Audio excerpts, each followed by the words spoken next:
Bonjour à tous, nous sommes le mardi 21 octobre et pour ouvrir le journal du jour, nous allons parler d'un prospect du côté du Paris Saint-Germain, à savoir Elmala. Alors vous allez me dire, l'info est sortie au cours de ce week-end, pourquoi j'en parle que maintenant?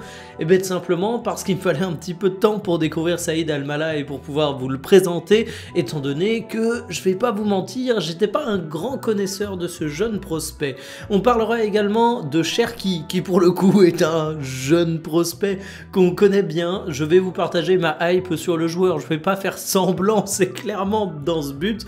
On parlera également du projet du futur stade du côté du Paris Saint-Germain où ça bouge, de la blessure de Guéry et du partenariat entre Spotify et le FC Barcelone. Installez-vous confortablement et bienvenue pour le journal du jour.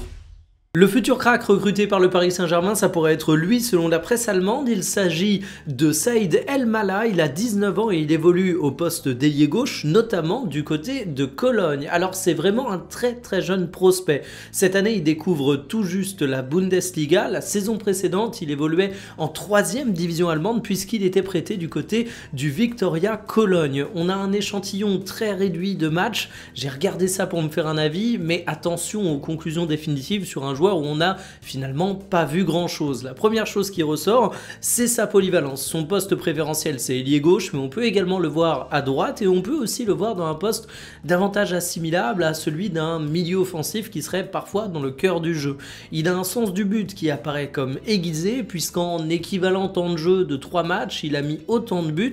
Et puis surtout, ce qui crève l'écran, c'est ses qualités de dribble. C'est un joueur qui aime aller au duel, qui aime provoquer, et ça tombe plutôt bien puisqu'il a une capacité à déboulonner son adversaire et à faire la différence balle au pied qui est hyper appréciable. C'est un dynamiteur. Il a le profil qui est parfait pour le Paris Saint-Germain, à savoir un très jeune joueur. Oubliez d'ailleurs les rumeurs de transfert autour de trentenaires du côté du PSG. Ça va devenir extrêmement rare. C'est pas pour rien que Luis Campos a pris une telle place dans le projet. Le but, c'est d'aller chercher des jeunes à très fort potentiel et celui qui est devenu international espoir allemand semble cocher toutes les cases. Alors évidemment, le PSG est attentif à tous les prospects de ce type, la presse allemande nous en parle, mais ça peut tourner encore de bien des manières. Mais en tout cas, Elmala, que ce soit au PSG ou ailleurs, je pense qu'on risque d'en entendre pas mal parler. La forme de Ryan Cherki a fait le buzz sur les réseaux sociaux ces derniers jours, je pense que vous l'avez vu, mais il est revenu à l'entraînement affûté comme jamais. Alors évidemment, il était loin d'être en surpoids auparavant, mais quand on connaît l'exigence de Pep Guardiola, son entraîneur, sur ces questions, Samir Nasri en avait notamment parlé dans le passé, eh bien on peut y voir un signe positif. Alors au-delà de la forme de Cherki, qui laisse relativement rêveur sur comment il va pouvoir voler sur les terrains, ce qui ressort au cours de ces dernières heures, c'est les déclarations de Pep Guardiola en conférence de presse avant la rencontre face à Villarreal, où il n'a pas manqué de compliments sur Ryan Cherki. Il a tout simplement dit que c'était, tenez-vous bien, un des joueurs les plus talentueux qu'il a vu dans sa carrière, qu'il ressentait pas la pression. On peut donc dire que Guardiola apprécie l'ancien Lyonnais. Alors attention néanmoins, il a rappelé qu'il avait besoin parfois de jouer simple, de savoir comment s'incorporer dans l'équipe, mais moi j'en peux plus d'attendre le retour de Cherki à City. Il avait fait d'excellents débuts, il a le profil typique du joueur qui peut exploser sous les ordres de Pep Guardiola. Il a signé une très bonne dernière saison à l'Olympique Lyonnais. C'est un milieu, un attaquant créatif tel qu'on a besoin d'en avoir en équipe de France. Il a de l'or dans les pieds. Pitié, Cherki, réalise ton potentiel. J'aime trop le joueur, il me donne envie de regarder tous ses matchs, donc franchement, je croise les doigts pour un retour en force. Le PSG doit-il quitter le Parc des Princes ou plutôt où est-ce que le PSG doit construire son futur stade? On en est là. Si vous êtes abonné au Parc des Princes, vous avez peut-être été consulté puisque le club a interrogé 90 000 personnes selon l'AFP sur cette question. Est-ce qu'il faut choisir le lieu de Poissy ou est-ce qu'il faut choisir le lieu de Massy pour la future enceinte?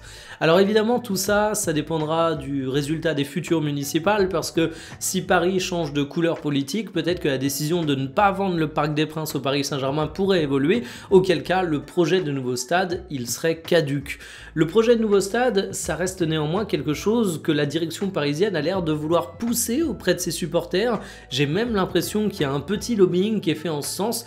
Alors de mon côté, je suis pas supporter du PSG, j'ai pas une vie de souvenirs liés au Parc des Princes, donc je suis pas légitime pour donner un avis, mais si vous supportez le PSG, donnez-moi votre avis en commentaire, ça m'intéresse. En tout cas, une chose est sûre, c'est qu'aujourd'hui, aujourd'hui, le Parc des Princes, c'est une capacité de 48 000 personnes. Ça a beau être un revenu de billetterie qui est hyper impressionnant par rapport à la capacité du stade, et bien dans le football actuel, c'est un peu parfois grandir ou périr, et du coup forcément le PSG a envie de grandir. Alors est-ce que ce projet se fera? En tout cas, on devrait avoir le fin mot de l'histoire autour de l'automne 2026. Opération réussie pour Amine Gouiri qui, pour rappel, avait été blessé à l'épaule avec sa sélection lors du match entre l'Algérie et l'Ouganda. Il va falloir patienter pour le revoir à l'Olympique de Marseille puisqu'il sera apparemment même pas disponible pour la CAN avec son pays. Une CAN qui se termine pourtant dans bien longtemps, à savoir mi-janvier 2026. C'est assez regrettable pour Gouiri parce que je considère que le timing est absolument désastreux pour lui. Déjà, louper la CAN, c'est un déchirement du cœur, bien évidemment, mais même du côté de l'Olympique de Marseille, eh ben, il a eu un début de saison où tout n'a pas été non plus hyper simple, et je me dis qu'en termes de confiance, c'est vraiment dur de taper une absence à ce moment-là, donc j'espère qu'il va revenir hyper fort. Du côté de Marseille, heureusement t'as Aubameyang, mais avoir les deux c'était bien, parce que ces deux mecs qui ont véritablement une carrure de titulaire. Alors Marseille ne se retrouve pas complètement démuni avec l'absence de Gouiri, mais ça redonne un peu de sens à certaines rumeurs, notamment celle d'Hendrick en prêt au mercato hivernal, même si ça a été depuis calmé. Désormais, l'enjeu pour l'Olympique de Marseille, ça va être de jongler entre la Coupe d'Europe, entre le championnat, entre les matchs de coupe qui vont arriver. Ça va pas être évident, c'est donc à suivre avec une grande attention. Les maillots du Barça avec comme sponsor les logos des artistes ou des albums liés au partenariat avec Spotify, est-ce que vous êtes pour ou est-ce que vous êtes contre? En tout cas, si vous êtes contre, j'ai une mauvaise nouvelle, c'est pas prêt de se terminer puisque le FC Barcelone a communiqué sur la prolongation du partenariat. 3 années après le début, ça devrait se prolonger jusqu'en 2030 pour les maillots. Alors économiquement, c'est une excellente nouvelle au Barça.